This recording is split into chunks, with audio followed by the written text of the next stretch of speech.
কিছু না দিয়ে, আশীর্বাদ না দিয়ে মন খুলি দুটো তিনটে গালাগালি দিয়ে দিলাম।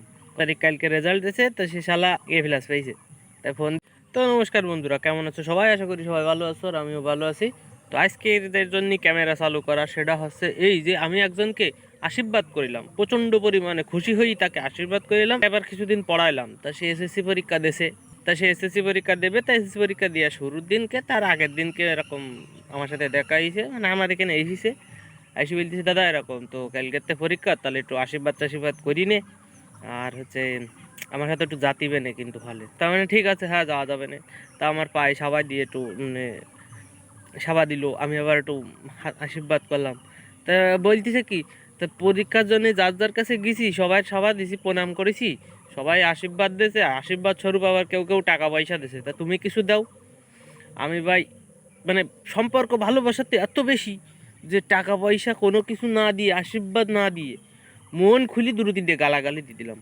বললাম মানুষ আশীর্বাদ স্বরূপ খুশি হয়ে যা দেয় তাই নিতে হয়। সবাই মনে কর টাকা দিয়েছে, আমি দিলাম দুটো তিনটে গালাগালি, দেখছেন গালাগালি দিলাম, এতে কাজ হবেন ভালো। তো কালকে রেজাল্ট দিয়েছে, 12 তারিখ ছিল, আজকে 13 তারিখ সকালবেলায় ভিডিওটা বানাচ্ছি। তো 12 তারিখ কালকে রেজাল্ট দিয়েছে, তো সে শালা A+ পাইছে। তাই ফোন দিয়ে বলতেছে, দাদা আশীর্বাদে কাজ হয়েছে, তুমি যে গালাগালি দুটো দিলে কাজ হয়েছে। আর যে কয়জন টাকা দিয়েছে ওতে আসলে কাজ হয়নি।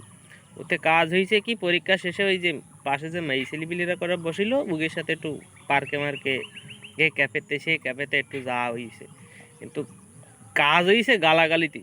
তো ঠিক আছে, আসলে গালাগালিও কখনো কখনো মানুষকে ভালো পথে নিয়ে আসতে পারে, ঠিক আছে। আর গালাগালিগুলো এমনভাবে দিছিলাম যেগুলোর দরকার ছিল। তো যাই হোক, এই হচ্ছে কথা। তা পরীক্ষার্থীদের যাদের রেজাল্ট ভালো হয়েছে তাদের তো ভালো, আর যাদের খারাপ হয়েছে তাদের কি আর বলবো, কপালই খারাপ। কারণ একটা সময় আমিও পরীক্ষা দিয়েছিলাম, SSCতে আমিও ফেল করছিলাম, সেকেন্ড টাইম দিয়ে তাই পাস করেছি। আসলে কপালে অনেক কিছু থাকে। তো হয়নি যা হয়নি, এখন ট্রাই করো ভালো কিছু করার। আর যারা পাস করে গেছো, ভালোভাবে পাস করে উঠে গেছো, তারা ভালোভাবে পড়াশুনো করো। এই যে লোকে বলে না, গল্প দেয় যে কলেজ প্রায় স্কুল কলেজটা, স্কুলটা একটু কঠিন, তোমরা কলেজে ওঠো, কলেজে উঠলে মাত্র একখান খাতা, একখান বই নিয়ে গেলে না গেলে হাতে একখান স্কেল ধরে নিয়ে গেলে। বাইরে ভাই এ সমস্ত কারোর কথা বিশ্বাস করিস নি রে ভাই, এসব মিথ্যে কথা। মানুষের মনে কর যে ভূগোল পড়ানোর জন্য এই সমস্ত কথা বলে। প্রকৃতপক্ষে পড়াশুনো হচ্ছে এখন কলেজে উঠি, তুমি এবার ফিউচার ঠিক হবে তোমার এখান থেকে।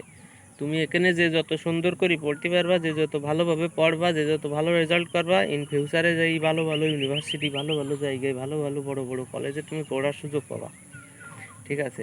এই মানুষের কথার চক্করে পড়ি না। আর এখন কলেজে গেলি, ভর্তি হতে গেলি, নতুন নতুন অনেক মেয়ে ছেলেপিলে দেখা যাবে, এবং তা দেখি তুমি যদি আবার গলি যাও তাহলে জীবনটা লস। তো এই সমস্ত করবা না, নিজেকে সংযত রাখো আর ঠিকঠাকভাবে পড়াশুনো করো, সামনে এগিয়ে চলো।